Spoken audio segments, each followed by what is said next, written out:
छत्तीसगढ़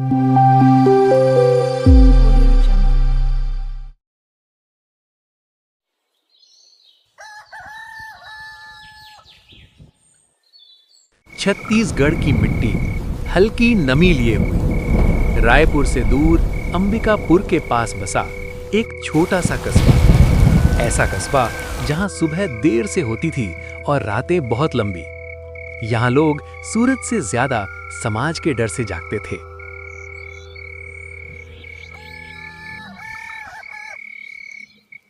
सुबह के लगभग 7 बज रहे थे। कस्बे के चौराहे पर एक पुरानी टिन की छत वाली चाय की दुकान थी, पंडित की चाय। दुकान के आगे लकड़ी की 2 बेंच, एक टूटी मेज और चूल्हे पर उबलती चाय। चाय की भाप के साथ कस्बे की बातें भी उड़ती थी। आज भी 4-5 लोग बैठे थे। रघुनाथ चाचा, जिनकी उम्र से ज्यादा उनकी बातें पुरानी थी।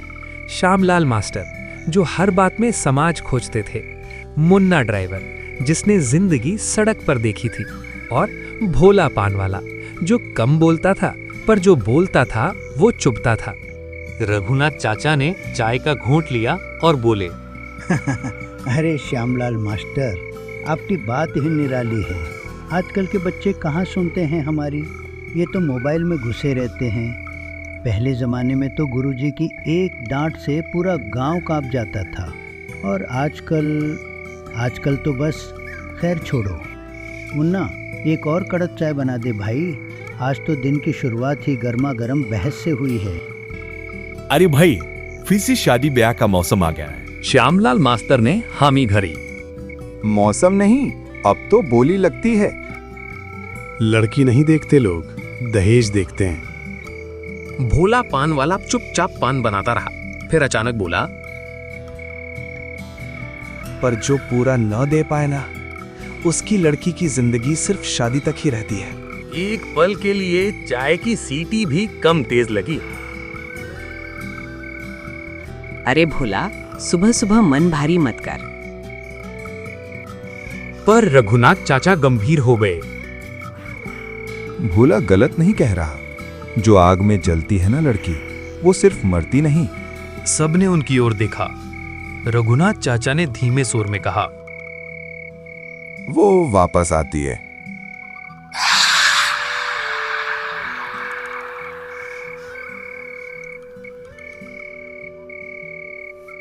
हवा ठंडी हो गई। किसी ने हंसी नहीं उड़ाई।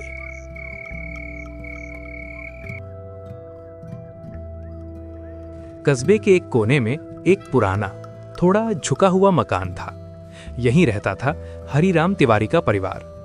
हरिराम मजदूरी करके घर चलाने वाला आदमी। कौशल्या देवी, जिनकी आंखों में हमेशा चिंता रहती थी। 3 बच्चे, बड़ी बेटी सुमन, छोटी बेटी गौरी और बेटा अमन।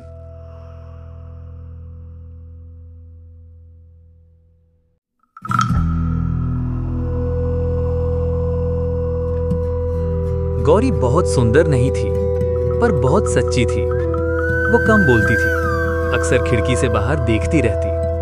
उसके मन में शादी का डर था, पर माँ बाप के लिए कुछ कहती नहीं थी।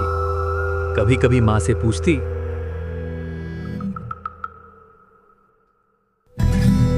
माँ, शादी के बाद सब ठीक रहता हैगा?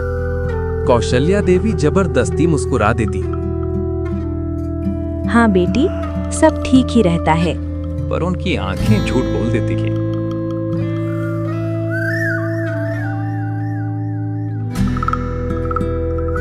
सुमन की शादी 1 साल पहले हुई थी। संयोग अच्छा था, ससुराल ठीक मिला।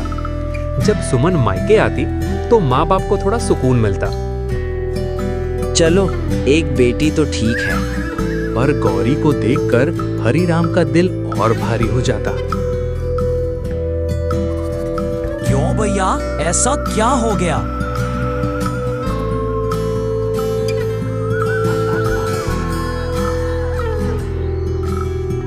एक शाम गौरी अकेली छत पर खड़ी थी। नीचे से पंडित की चाय की दुकान की आवाजें आ रही थी।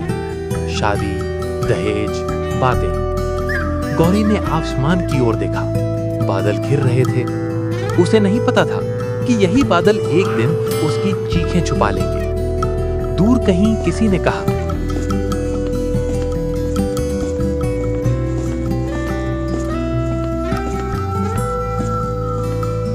हरिराम साहब, आपके लिए रिश्ता आया है।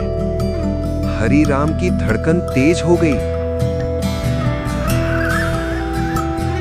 अरे पोस्ट साहब, आप बताइए किस जगह से रिश्ता आया है? राकेश वर्मा, अंबिकापुर से। काफी अच्छा परिवार है भाई साहब। आंख मूंद के शादी करो अपनी बेटी का, बहुत खुश रहेगी।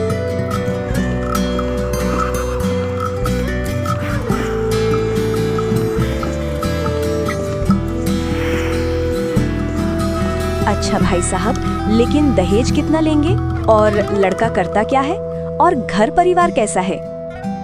घर परिवार सब ठीक है, बस दहेज थोड़ी लगेगी। लिस्ट भिजवा देंगे। अगले कुछ दिनों में रिश्ता तय हो गया, पर यहाँ कहानी की सबसे अजीब शुरुआत थी।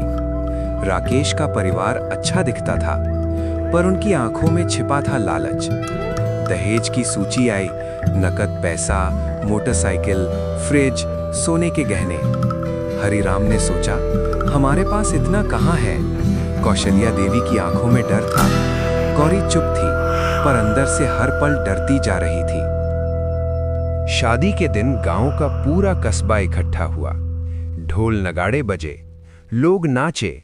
गौरी की आंखों में अजीब सी बेचैनी थी। कुछ समय में विदाई हो गई और गौरी कार में बैठ के चली गई।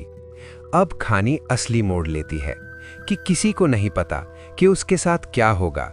घर वाले तो सोचे अच्छे घर में शादी किया है, पर उन्हें क्या मालूम कुछ ही दिनों में क्या होने वाला है। चलिए आगे की कहानी चालू करते हैं।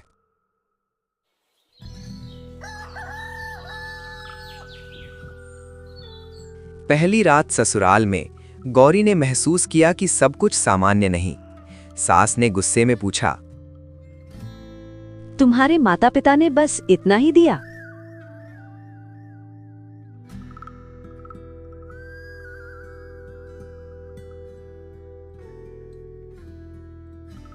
हमारी शादी में इससे 2 गुना मिलेगा। और सच कहूं तो भाभी, आपके घर वाले बहुत ही कम सामान दिए हैं। पूरे गांव में नाक कट गई। क्यों भैया?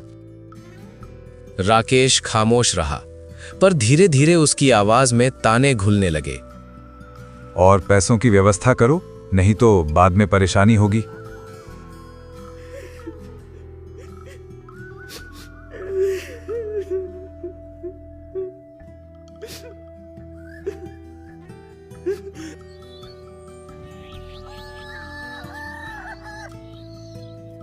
रातें लंबी होती गईं। गौरी अपने कमरे में अकेली रहती। कभी कभी खिड़की की खटखट सुनाई देती, कभी कभी दरवाजे के पास किसी की हल्की सांस महसूस होती। उसके सपनों में आंखें जलती हुई दिखाई देती। कभी कभी कोई धीरे से कहता, शादी का मौसम है, अब शुरुआत मेरी है।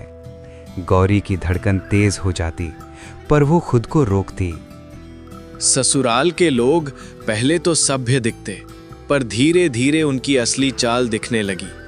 राकेश की मुस्कान अब डराने लगी। सास के ताने गौरी की आत्मा को घेरने लगे। एक अजीब सी ठंडी हवा चली और चाय के दुकान की बातें उसके कानों में गूंजने लगीं। जो कम दे उसका अंजाम। गौरी ने महसूस किया, ये शादी सिर्फ शुरुआत है। सच्चा डर अभी आना बाकी है। ससुराल में गुजरा कुछ दिन और धीरे धीरे असली चेहरा सामने आया। राकेश और उसकी मां ननद लगातार गौरी को ताने देते। इतना ही दिया था तुम्हारे बाप ने, बाकी क्यों नहीं भेजा?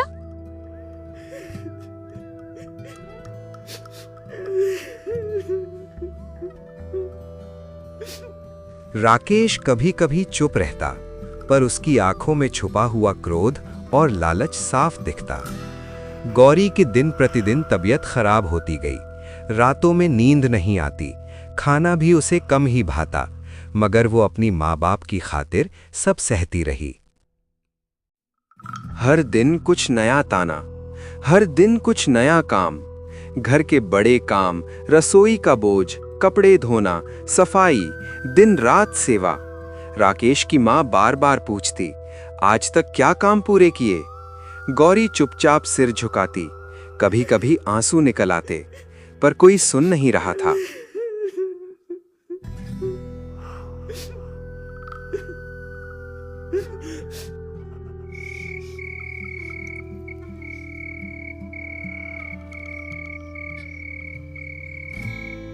एक शाम गौरी कमरे में अकेली थी।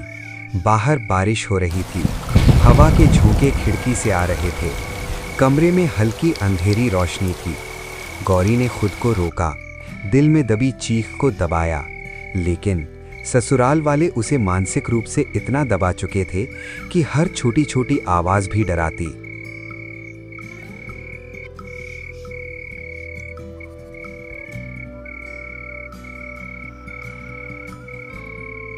तभी बाहर से अजीब सा धुआं और तेज गर्मी महसूस हुई।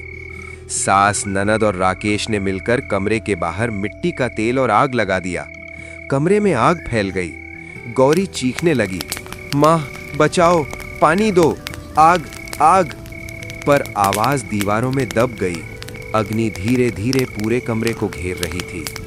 गौरी की आंखों में डर, दर्द और आश्चर्य एक साथ था। कमरे में आग ने सब कुछ ढक लिया। गौरी की आवाजें, उसके कराहने हर इमारत में गूंज रही थीं। ससुराल वाले बाहर खड़े शांत होकर देखते रहे। धीरे धीरे गौरी का शरीर और उसके सपने अग्नि में जलकर राख हो गए।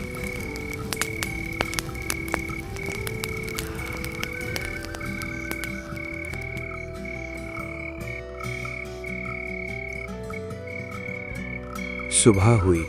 गौरी का कमरा धुआं धूसरित था। दीवारें काली, खिड़कियां जली हुई। ससुराल वाले बाहर खड़े कुछ नहीं बोल रहे थे। पड़ोस के लोग हिला देने वाली आवाज सुनकर आए, लेकिन सब कुछ खत्म हो चुका था। गौरी की मौत कागजों में सिर्फ एक नाम रह गई, दहेज का शिकार। अब कहानी ने पहला भयंकर मोड़ ले लिया। गौरी की आत्मा अब शांति से नहीं रह सकती। उसका बदला आने वाला है। धीरे धीरे हर उस व्यक्ति पर जो उसके साथ अन्याय किया, भूत बनकर हमला करेगी। क्योंकि जैसे ही उनके मायके में बात गई कि उनकी बेटी को आग लगा दिया है, वो तुरंत जाके पुलिस केस करते हैं। लेकिन जानते हैं बाबू, वो लोग पैसों से सारी बातें दबा देते हैं। अगली सुबह ससुराल और पूरे गांव में अजीब सन्नाटा छा गया। कमरा जहां गौरी जलकर मर गई थी, उसकी दीवारें जली हुई थीं। सिर फिरे धुएं की खुशबू फैल रही थी। सास, ननद और राकेश शांत खड़े थे, लेकिन उनके दिल में हल्की हल्की डर की लकीरें पहली बार दिख रही थीं।